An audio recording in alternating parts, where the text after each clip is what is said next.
Ngayon, mga bossing chief sir, malapit na po ang Pebrero. At ang alam natin, Pebrero asa iso, tapos na yung 1 year ban nung impeachment ni Inday Sara Duterte. Yung sa nauna ho, yung na-i-archive ho, mga kababayan, di ba? Naka 1 year ban po yun eh. Ngayon ho, mga kababayan, tingin ko, lalagpas pa din ng 1/3 yung mga pipirma, yung mga magsusulong na mga congressman ng impeachment ni Inday Sara Duterte. Wala naman ho ibang pagbabago eh. Wala naman pong pagbabago doon sa Congress eh. At syempre ho, mga kababayan, bakit? Doon naman, simula naman po doon sa unang impeachment, wala naman po silang nasagot ni isa doon sa issue nila.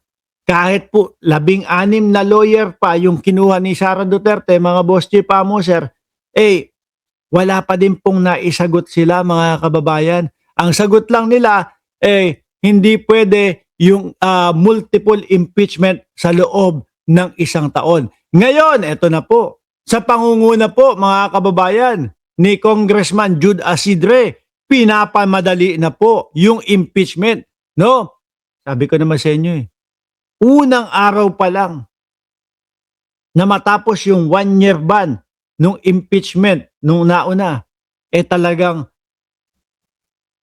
baka nga sa na matulog yan sa harap na po Sa harap na ng establishmento Mga matulog yung mga yan para kinabukasan, unang-una sila doon sa magpapile ng impeachment kay Vice Presidente. Ano sabi dito? Nanawagan si Representative o si Congressman Jude Asidre na wag nang patagalin ang usapin ng impeachment laban kay BP Sara Duterte. Anya, dapat nang malaman ng publiko ang katotohanan sa likod ng paggamit ng confidential funds. Ang sasabihin dyan ng mga DDS, mga bossing, puro naman kayo confidential funds, paulit-ulit naman kayo ng confidential funds. Bakit hindi? Wala namang sinagot Yung mga issue ni Sara Duterte nung unang impeachment, parehas lang din. Wala ni isang nasagot. Di ba, Chi, at Music Stories? Yung confidential funds, na yung mismong mga staff niya nadudulas. Kaya nga po, kapag ka medyo naiipit na at halata at alam na nila na ang kapatutunguhan nila, kundi po maligwak, biglang sumasakit yung dibdib nila doon sa Congress, kung maalala nyo ho yun, doon sa hearing ng good governance. Sa pangunguna po ni Congressman Chua, mga bossing, masakit na po ang dibdib. Ayawan na po, dali nyo na po kami sa ospital. Puro ganun po yung ginawa nila, mga kababayan. Di ba? Ano sinabi doon? Sabi nung isa, hindi ko na matandaan kung ano yung pangalan nung matanda Ang pumipick up ng pera, isang sundalo. Di ba? Pumipick up ng pera, isang sundalo. Nakalimutan ko apelido. Hindi ako ready. Lagi kong naitatopic yan mga kababayan. Lahat ho, yung mga ebidensya, yan ang kinatatakutan nila. Na yung, kumbaga po, mga bossing, yung sila chika, yan, tama si PJ Tube. Kumbaga ho, mga kababayan, yung mga hearing na nakita natin sa good governance, yan ang kinatatakutan nilang mangyari sa kanila. No? Na madulas, mahulog doon sa mga katanungan, maipakita sa taong bayan yung ebidensya. Ayaw na ayaw nilang mabuksan ni isang beses. Ayaw na ayaw nilang maumpisahan kahit isang beses. Bakit ho? Kasi mga boss chief sir, kapag ka nabuksan isang beses pa lang, wala na. Grabe pala talaga ang Vice Presidente. Baka madami pong mamulat. No? Dapat lang pala talaga na i-impeach si Sara Duterte. Sabi ni Ma'am Neng Gigi, tauhan ni Sara Duterte yun. Yung babae na high blood pa nung nag-attend sa hearing. Correct. Kapag may impeachment na at pinatawag po yung mga yan, hindi na po pwede, ay masakit na po ang dibdib ko. Ang gagawin ng impeachment court, no? Eh dapat meron ng mga medic dyan sa gilid. O sige nga, check nyo nga kung totoong masakit na dibdib nito. Kasi mga kababayan, nung nakita natin, nung nadala na po doon sa ospital at nung lumabas na po sa kongreso, biglang okay na eh. Tapos meron pa tayong mga nakita na ang ginawa nila susunduin ni General Torre, yung si Lopez, si Zulaika Lopez. Tinawag pa yung mga cameraman, tinawag pa yung mga media para pakita na umiiyak siya, pakita na hindi okay siya. Pero bago lumapit yung mga media, okay naman.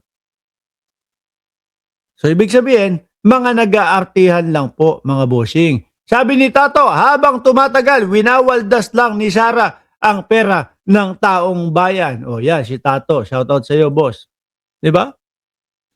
Kaya ho ako, naniniwala ako, sa unang araw at pagtungtong pa lang po ng Pebrero 6 o yung unang araw na wala ng 1 year ban yung impeachment ng ating Vice Presidente, ay ratrata na ho yan.